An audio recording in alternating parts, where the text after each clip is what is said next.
This video presents how to calculate one of the ESP indicators, which is levels of retention of boys in public and private schools. So the discussion and presentation in this video will have 4 parts. The first is a theoretical discussion of survival analysis, because this is essentially what is required to calculate this particular ESP indicator. And then we're going to revisit a couple of topics that have already been covered in other videos, which is how to download student status data from OpenEMIS Integrator, import it into Excel, and to do some data manipulation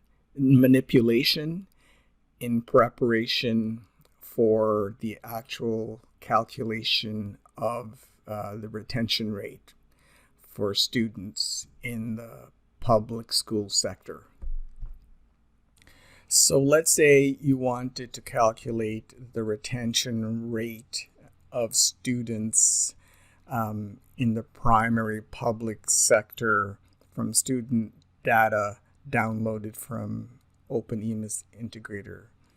So what you would do is identify a cohort in 2016 who were enrolled in grade 1. And you would follow this particular cohort through the primary school system until grade 6.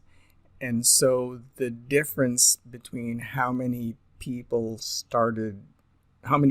the cohort started in grade 1 in 2016 and how many are left and enrolled in grade 6 in 2021 would be the retention rate.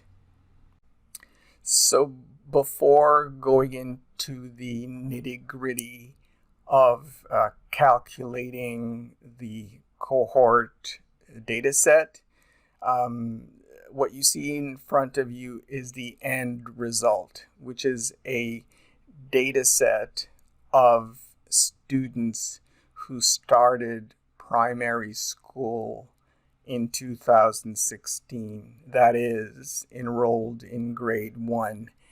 And this is the number. So there are 297 cohort members for 2016 enrolled in grade 1. And this is a pivot table which summarizes the progress of this particular cohort up until 2020, which is grade 5.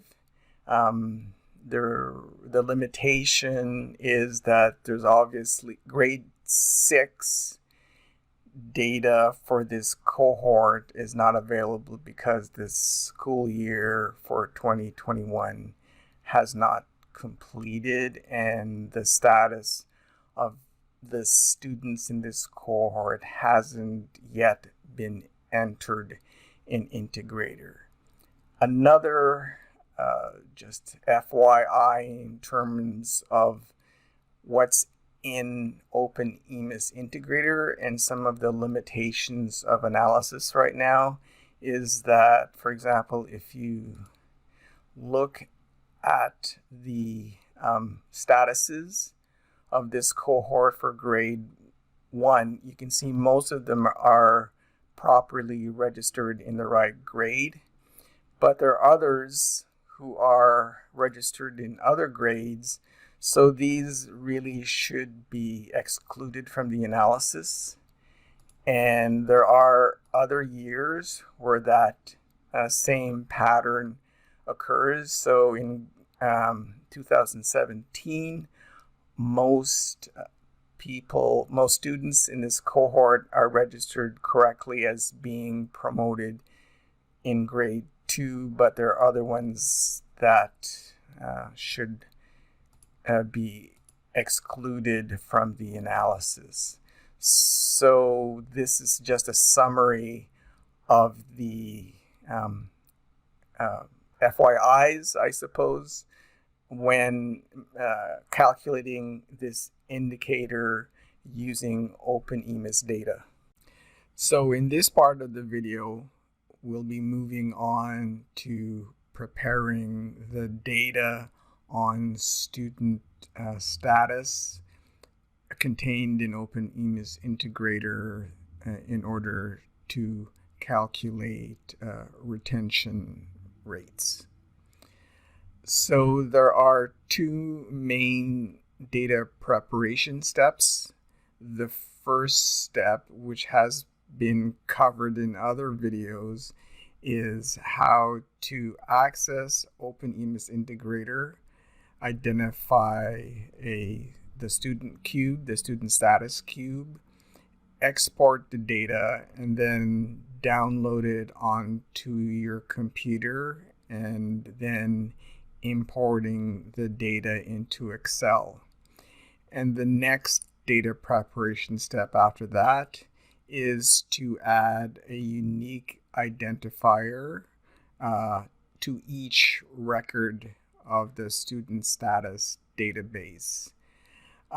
In this section, we'll be just running the clips from other videos to demonstrate these two steps. So in OpenEMIS Integrator, there are a series of custom cubes that were built to support calculation of education sector plan indicators, and they're all have the prefix RFS. So if you search for all of the cubes with a prefix of RFS, you'll return these.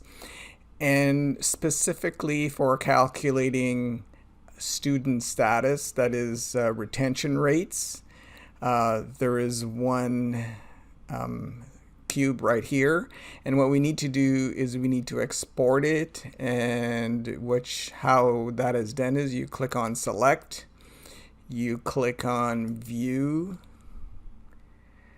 you click on the tab export, and you click on export just to make sure the export file is the most up to date.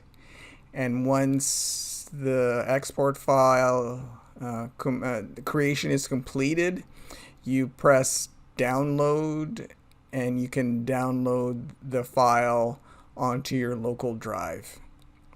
So now we're ready to import the data from the OpenEMIS data cube into a blank Excel spreadsheet. To be able to do that, you go over to the data tab, you select the icon that says from text/CSV, and then what you do is you navigate to where you have downloaded the CSV file. So this is where my CSV file is. So I select the CSV file and I press import. And I'm presented with an interface that confirms that I want to load the data. And now I'm going to load the data. So the next video clip segment demonstrates some operations that have to be done on the student status database. However, the video segment describes these operations on the teacher dataset, but the operations fully apply to the student status database.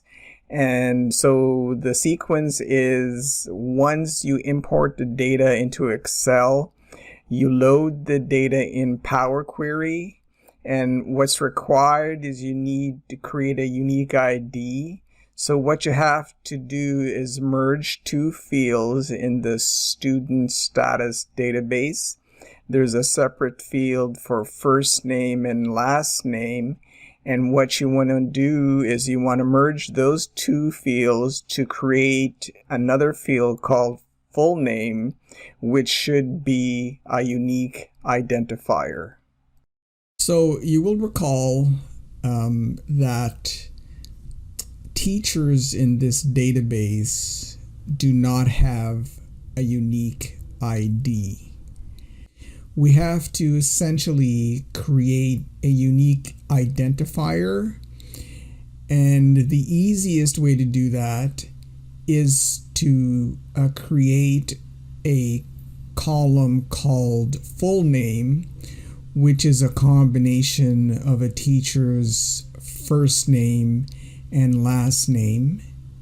And one will have to hope that the combination of the teacher's first name and last name is unique. So to start that process, we're going to merge two columns, the staff first name and the staff last name. So what you do is you click on the name of one column and you press the shift key to select the column next to it, which is the last name of the teacher. And then what you do is you right click and you select the option called merge columns.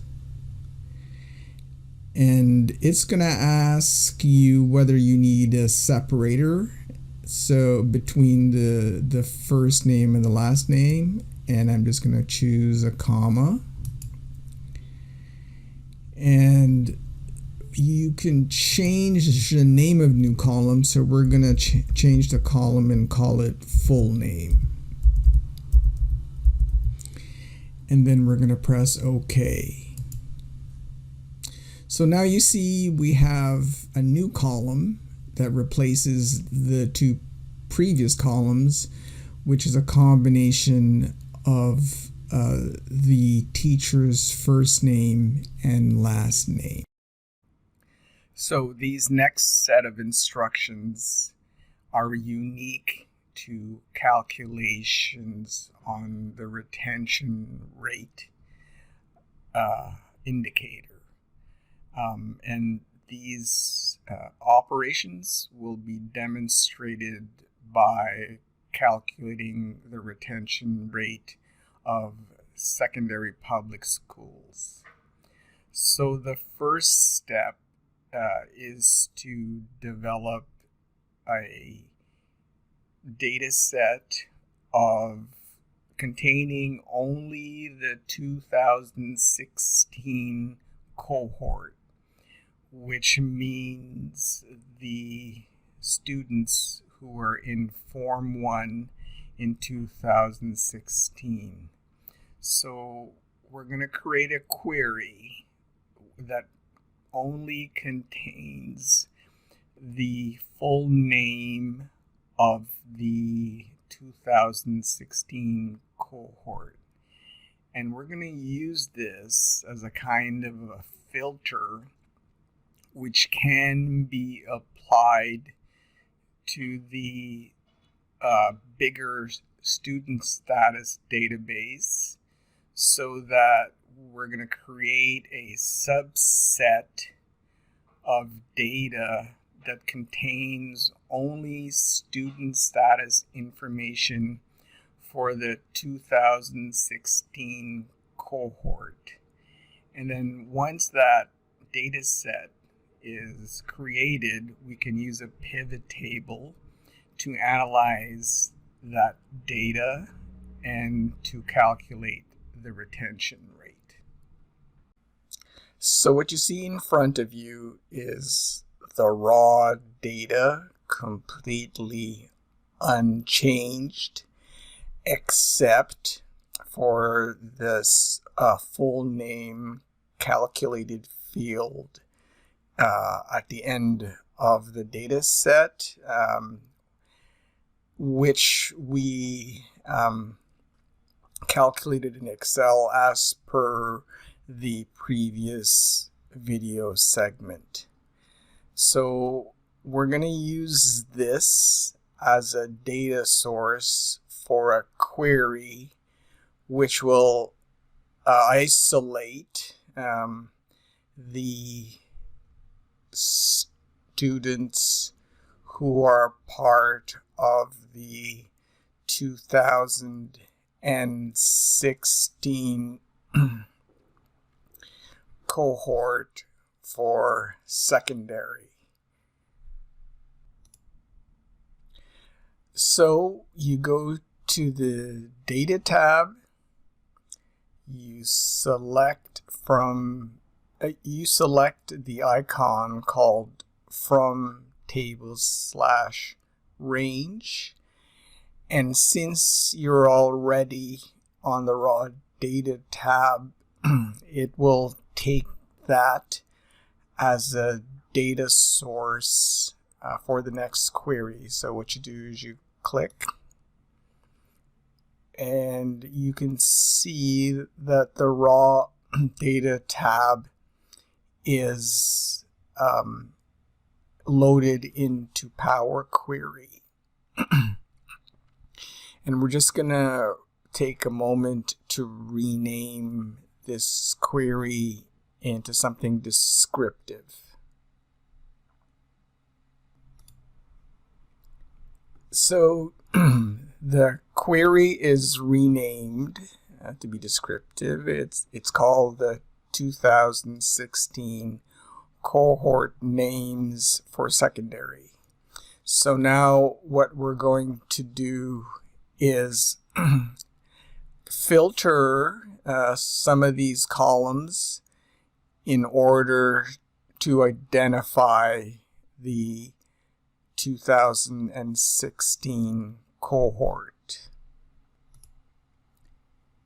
So the first filter we're going to apply is to isolate the 2016 academic year. So this is this column right here, and we're gonna click on this, the down arrow, and we're gonna deselect everything and choose only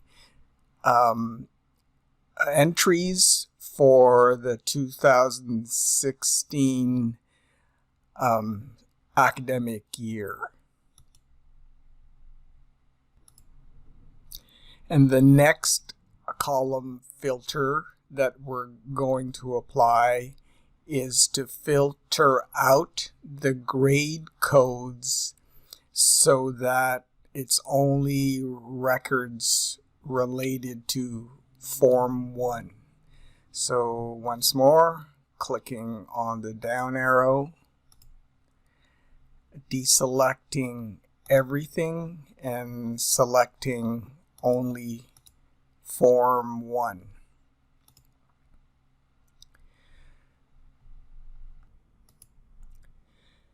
So the goal is to create a data set where the cohort name only appears once. So there is no duplicate names or duplicate entries for any specific person in the cohort. Hypothetically, the filters that we had set should take care of this, but to be extra sure that only a cohort name, a cohort member only appears once in the database, we're going to select the full name column, and then we're going to remove duplicates just in case. So we're going to do that. So now that we're satisfied that there are no duplicate names, As you recall, this query is supposed to act as a filter on the raw data set. So we're just going to get the student statuses for the 2016 cohort. So we have to just remove these, the other columns, because they're not needed.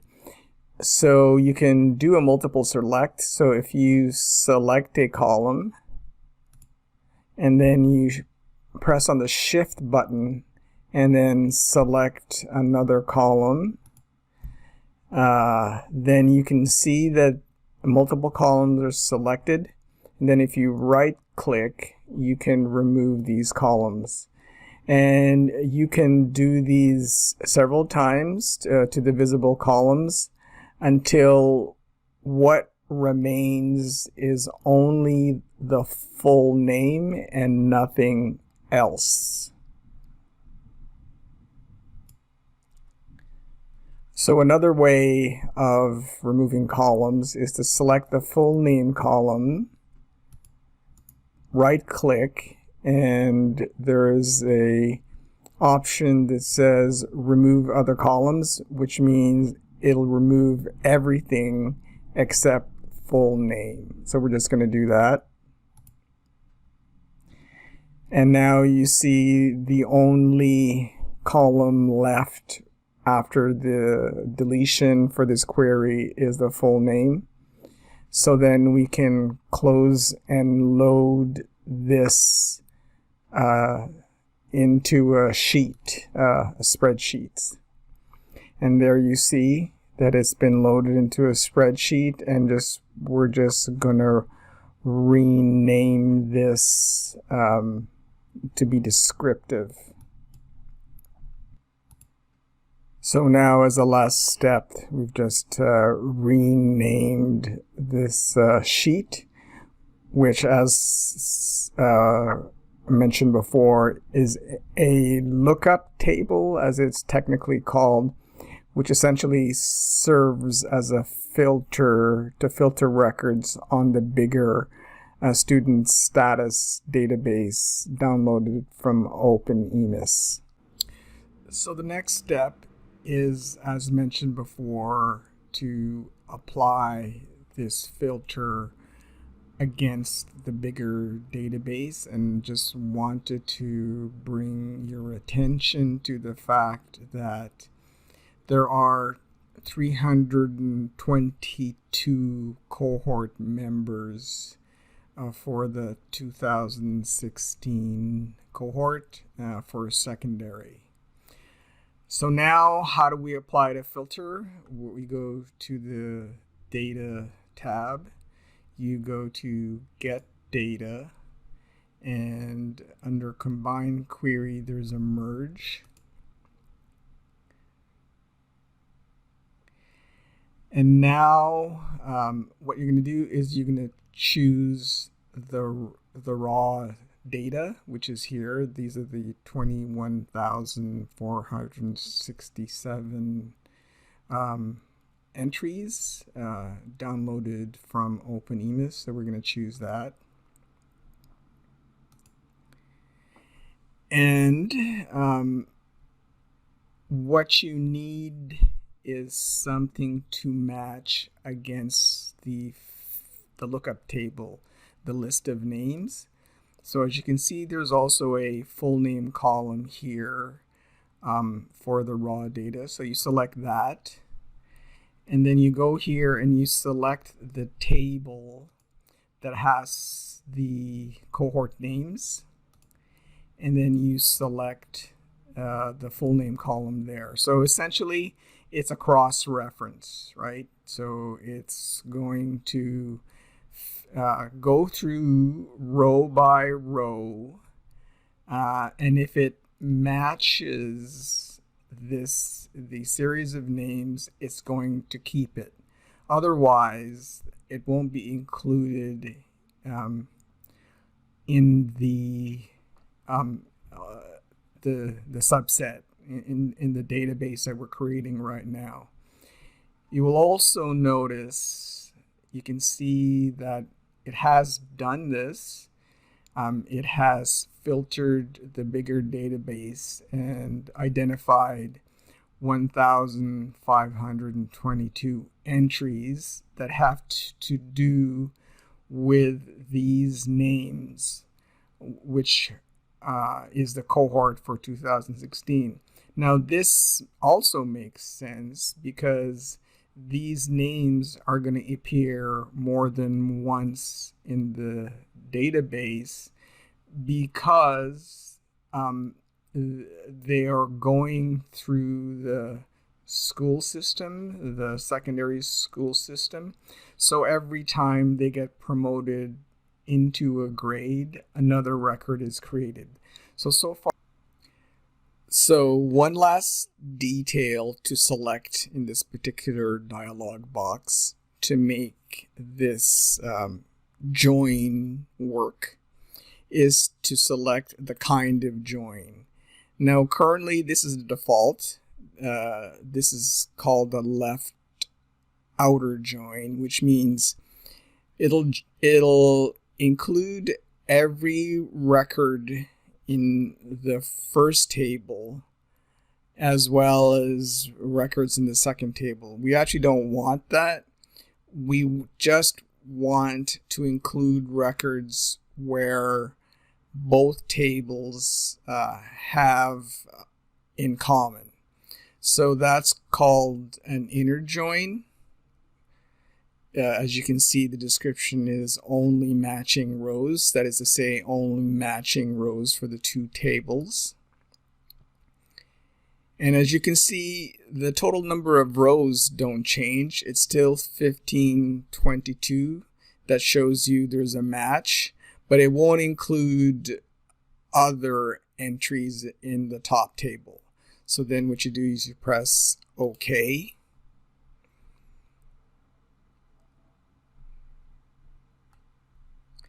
And it loads the new query in Query Builder. And the only thing we have to do here is to give this query something descriptive. So now that we've given this query a descriptive name, we're just going to go close and load. And as you can see, there is a new sheet with this new data set that has to do with cohort 2016 statuses. And as a final step in this particular part, just going to rename this tab into something more descriptive. So now that there is a database of statuses for the cohort, it's time to go to the analysis stage, which means we have to create a pivot table based on this data set. So that's fairly routine. You go to the Insert tab, you select Pivot Table, you accept all of the defaults, and then you press OK. And now you have a pivot table. So we're going to close the queries and connection dialog box. And now we're ready to create the reports required to calculate retention after we rename this sheet into something more descriptive. So the first part of the analysis is going to be just to right click on the ID column and select add to values. So it's going to go down to this quadrant of the pivot table interface.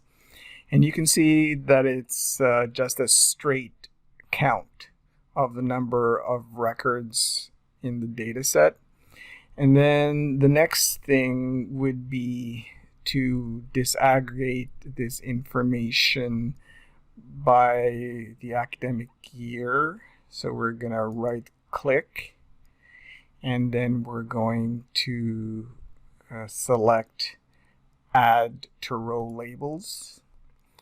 So now we see we have the basics of a retention calculation, because you can see how the, let's call it, the survival of the cohort is through the forms.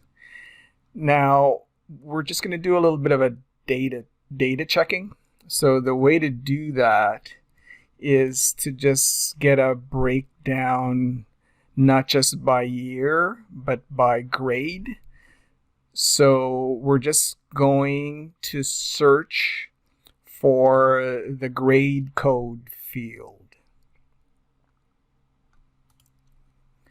So if you type in the word grade in the search box here, it'll filter out all of the columns to show any field name with the word grade in it.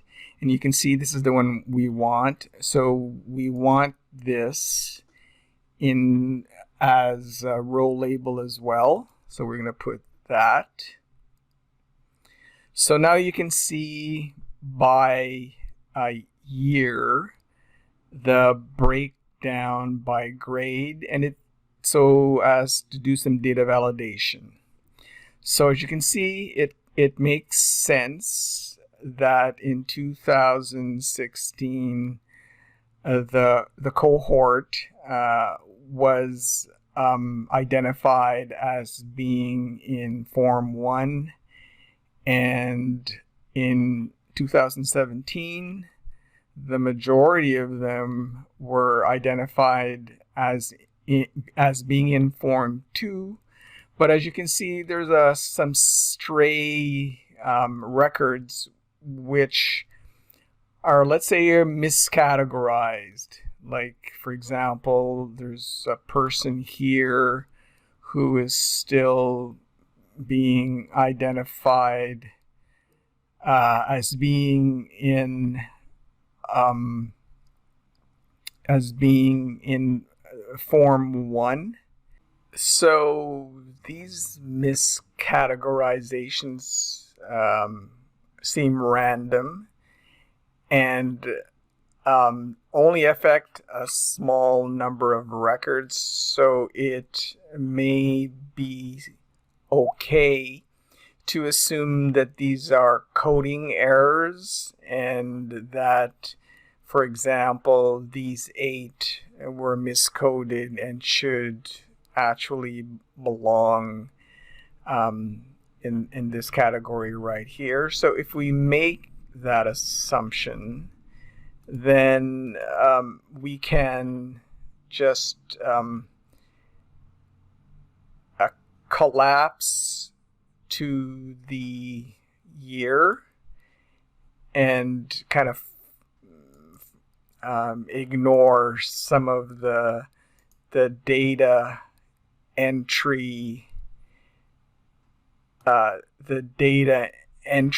errors that we saw by looking at the grades code, and we can take this as the survival rate of the 2016 cohort until 2020. So really the only thing left to do is disaggregate this by gender. So we're going to search for the gender the gender column. So entered the word gender in the search box, and it came up with this column name. So if you right click on it and select add to column labels, then you see that there's a gender breakdown. Another reminder that the code of 1 for gender means male and a code of 2 means female. So we're just going to change these codes to something more descriptive. And so now you have the final table, which shows the survival rate for the 2016 cohort, subdivided or disaggregated by gender.